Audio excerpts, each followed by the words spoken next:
Mga panatiko ng Kalabang Show ng EAT, ginawa ng isyo ang pangyayaring ito sa isang segment nila kahapon. Tila nagkaroon ng aberya dahil sa nangyaring ito sa isang segment ng EAT sa TV5.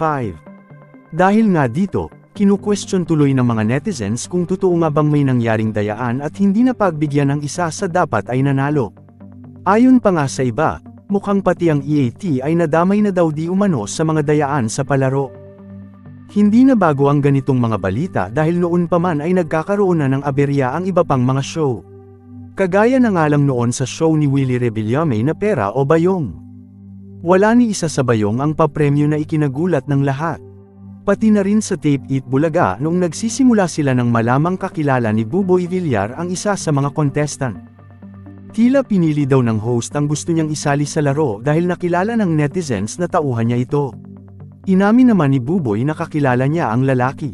Ngunit itinanggi naman niyang kagustuhan niyang piliin ito sa laro.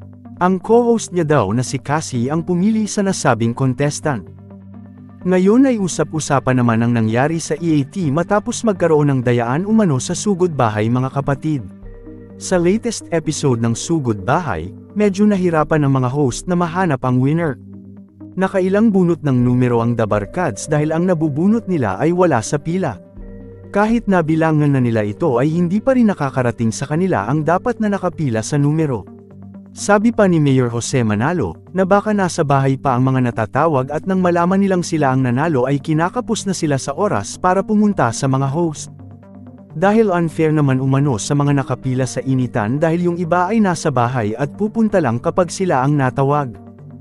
May isa naman ang nakapunta sa kanila at nakahabol sa The Barkads. Pinagbigyan naman ito na makausap kahit tapos na ang bilang para makahabol. Ngunit duda si Jose Manalo sa ginang kaya naman tinanong niya ang pangalan nito para masiguradong siya talaga ang nakaregister sa hawak nitong item na may numero. Dahil ang dapat hawak nila ay may nakaregister na pangalan nila mismo. Napag-alaman na hindi nito pangalan ang hawak niya at iba sa nasa listahan.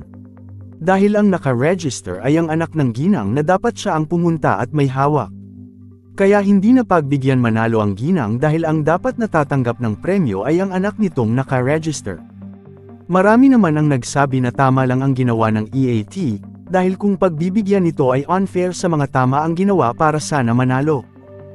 May nagsabi naman sa haters ng EAT na, madaya kasi di natin alam na baka kaya wala sa pila yung iba ay nasa bahay at nanunood ng It's Showtime o It Bulaga sa TV pala. Magulang masyado, kawawa yung mga nagtitiis pumila.